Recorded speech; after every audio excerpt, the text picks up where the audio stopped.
Hi, Ariana. This story is called The Three Little Dassies, and it's by Jan Brett, who's one of my favorite authors. And I chose this for a couple reasons. One, I like Jan Brett, and I'm going to tell you a little bit about her in a minute. But I also chose it because we're learning about TH this week. TH says the sound. So when you say you want to stick your tongue out in between your teeth and you want to be kind of naughty. You want to go stick your tongue out right through your teeth. So it doesn't make the F sound. It doesn't say f. It says f. So that's what TH says. And here you can see they drew a 3, but we want to write it out like 3. 3. Okay, oops, can you see that? There we go. 3. So this story is called The Three Little Dassies. And Jan Brett does some neat things when she writes her stories.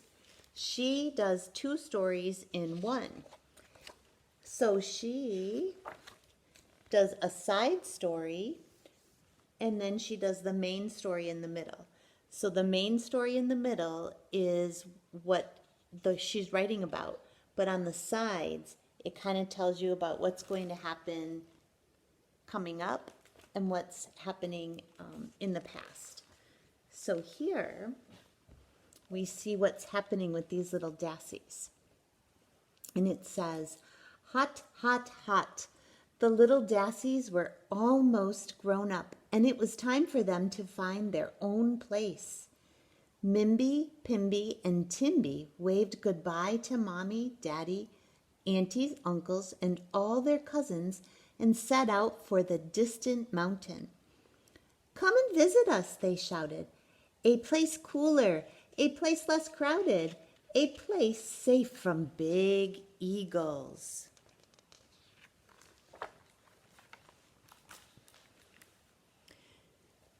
The sisters traveled all day and all night across the Namib desert, arriving at the foot of the mountain the next morning. This is where we will live, they agreed excitedly. Welcome, a squeaky voice called out from the scree. It came from a handsome, smiling Agama man. See him right? He's right over here in the corner. No one has lived here for a long, long time. Just me and my family of eagles up on the mountain. Eagles? The 3 little Dassies shivered in the hot, hot sun.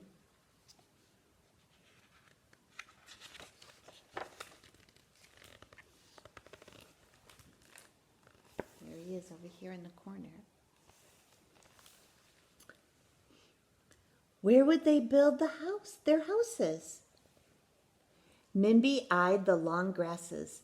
These grasses will make a lovely, cool house, she said, and she set to work cutting, twisting, braiding, and bundling.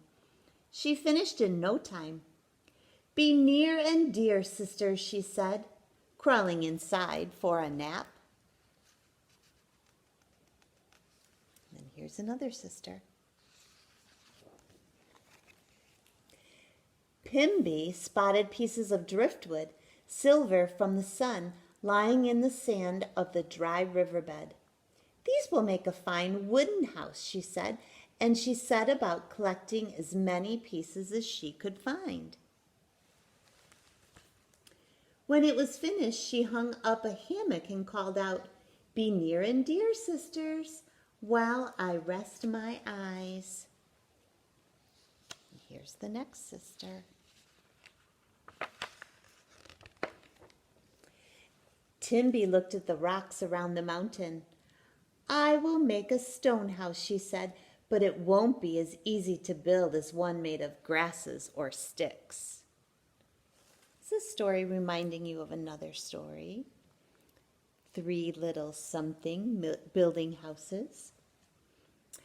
And this house of stones, of rocks, was not as easy to make.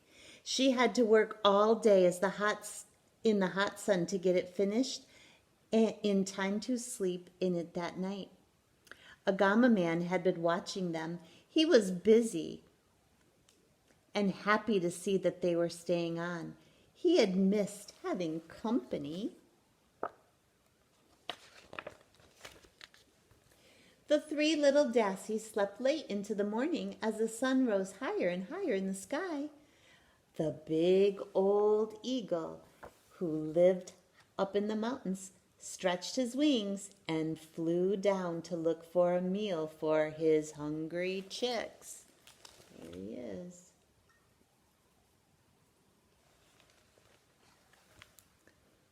Mimby woke up hungry and went outside. Suddenly, a long winged shadow passed over her. "The eagle," she cried, and she hurried back into her grass house.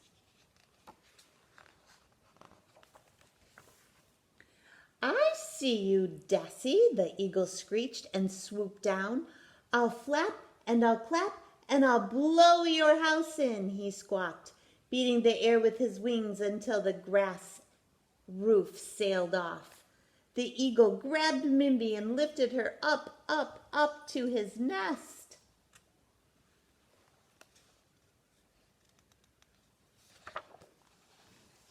Oh, there she is, sitting in the nest.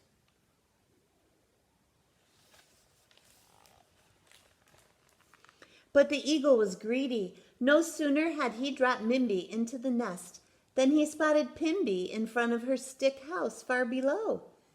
2 Dassies would be double delicious, he thought, and down he went, feathers flying. Pimby looked up and saw him coming. She turned and ran back inside. The eagle landed and screeched. "I'll flap and I'll clap and I'll blow your house in," he squawked. Twigs flew, sticks rattled, until Pimby's stick house fell apart. Then, just like Mimby, she felt herself being lifted high in the sky and plunked down in the eagle's nest.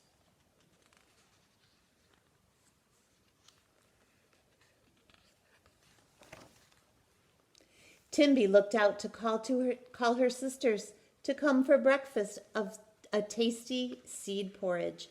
But instead of a grass house and a stick house, she saw a long shadow streaking across the rocks. "I see you, Dassie. Here I come." And then look what's happening on the side here.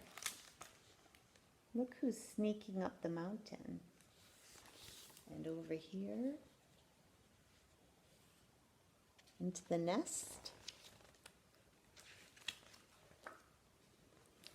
And over here.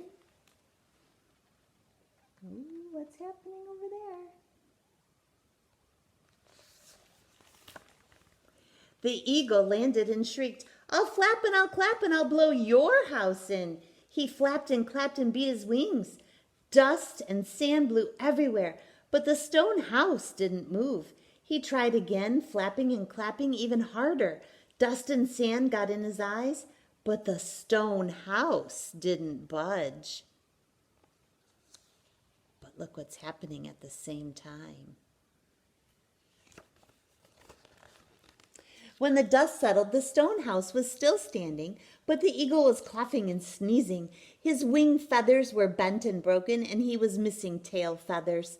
Knowing when to quit, he hopped his way up to his nest. At least he had 2 Dassies waiting for his dinner back at the nest.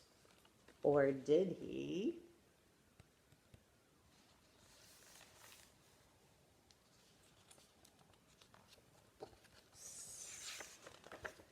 The eagle reached his nest, but the Dassies were gone.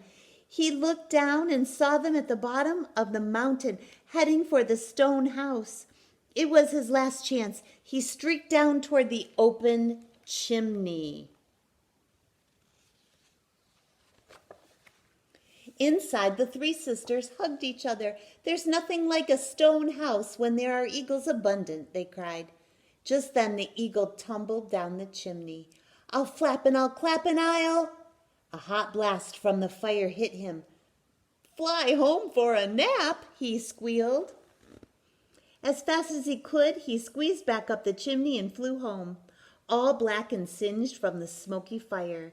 And Mimby, Pimby, and Timby never saw so much as a tail feather of that eagle ever again. Mommy, Daddy, aunties, uncles, and all their cousins and a Gama man had come to celebrate. Welcome, the sisters cried, to a place cooler, to a place less crowded, to a place safe from eagles. Look how proud a Gama man is. And if you travel to Namibia today, you will see Dassies living in stone houses with handsome Agama men looking out for them. As for the pesky eagles, they're easily spotted, for their feathers are as black as soot. We were saying we think Dassies maybe are, what do you think? Do you think they might be like groundhogs, or what do you think they might be? They're pretty cute.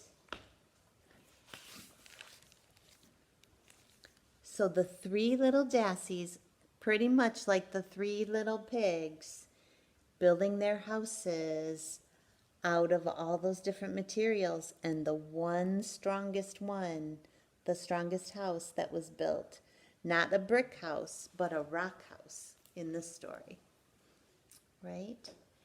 So you can compare those two stories to each other.